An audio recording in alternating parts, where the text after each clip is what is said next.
The Toronto Raptors are one of the most unique teams in basketball, with so many 6'8", or at least in the neighborhood of 6'8" wings that play positionless basketball surrounded by two guards in Fred VanVleet and Gary Trent Jr. I think they're starting a new revolution in basketball, and stick around to find out why.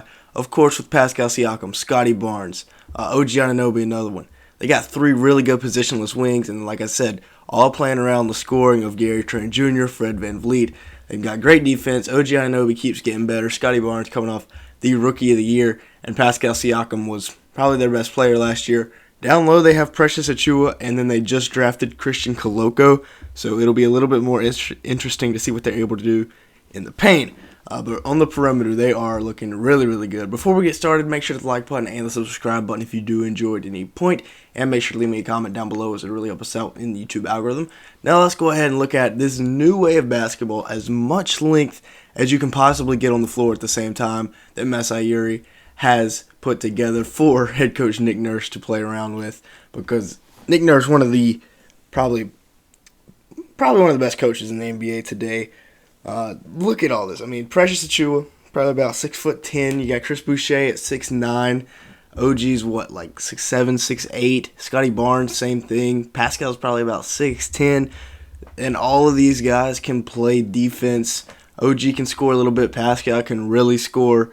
And then down in the paint, Precious and Chris Boucher, they're all super athletic as well.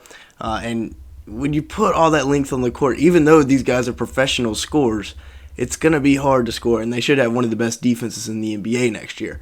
You look at, they got five more guys as well. Delano Banton, coming off his rookie year, same with Justin Champagnie, so I'm not sure how much of a role those guys will play. Koloko, same to be said with him, as he's a rookie, not sure how much of a role he will play this year. Otto Porter Jr. coming over from the Golden State Warriors, bringing that championship DNA to the Raptors, and then Thad Young, who they brought in at the trade deadline, that they just re-signed this year. All kinds of length on this squad. Now moving on to a part of the video that will probably make a lot of Raptors fans mad and typing hate comments down in the comment section below. But Fred VanVleet, a guy that averaged 20.3 points, 4.5 rebounds, and 6.7 assists per game last year, and you might have seen the title of this section and be wondering how in the world could he be a weakness. He's their second leading scorer, shot at 40% from the field, 38% from three, and averaged 1.7 steals per game last year. Well, as I saw in the comment section of, I believe, my previous Raptors video, and I thought it was a pretty good point, in the playoffs, don't get me wrong, Fred VanVleet is a great defender for his size, which is only like 6 foot, if that. He's a great defender for his size, but in the playoffs, with the NBA getting bigger and taller, it's going to be tough to hide VanVleet against, a taller team like the Celtics, who's running out 6'5" at point guard. He's 5 inches shorter. That's going to be really hard to cover up. So maybe you look to move on from him if they don't have another good playoff run this season. Now, Gary Trent Jr., guy that's due for a breakout season, averaged 18 points a game, 2.7 rebounds, and 2 assists last year. And that's kind of just the beginning, I think, of the Gary Trent Jr. show. 42% from the field, 38% from three, and 1.7 steals. And the kid can really score it. I believe he had a 50-point game last year. So coming into this year, I expect him to take the leap and get over that 20-point per game threshold and become one of the more elite young scorers in the NBA.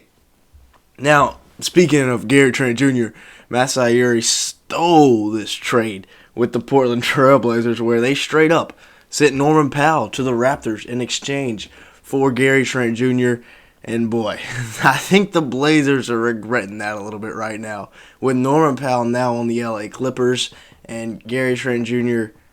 tearing it up for the Raptors. I mean, they did get Keon Johnson out of Norman Powell, I believe, but it's not looking good up there in Portland. I mean, they're about to make one last run with Dame, but if they had Gary Trent Jr., they'd have a little bit of a future ahead of them.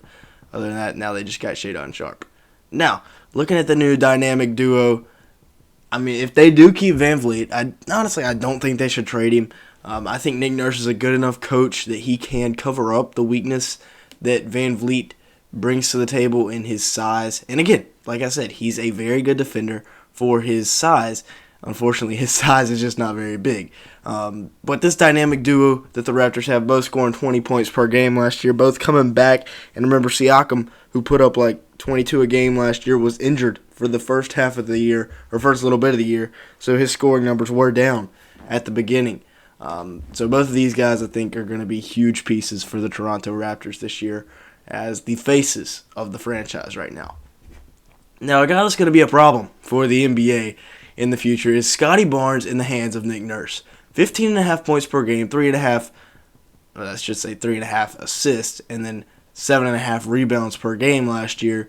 Scotty Barnes is going to be an issue. The reigning rookie of the year. He got great size, really good defender, can facilitate a little bit, can score it. Shot at almost 50% from the field last year, only 30% from three, so that definitely needs to be worked on. But a steal per game as well as almost a block per game.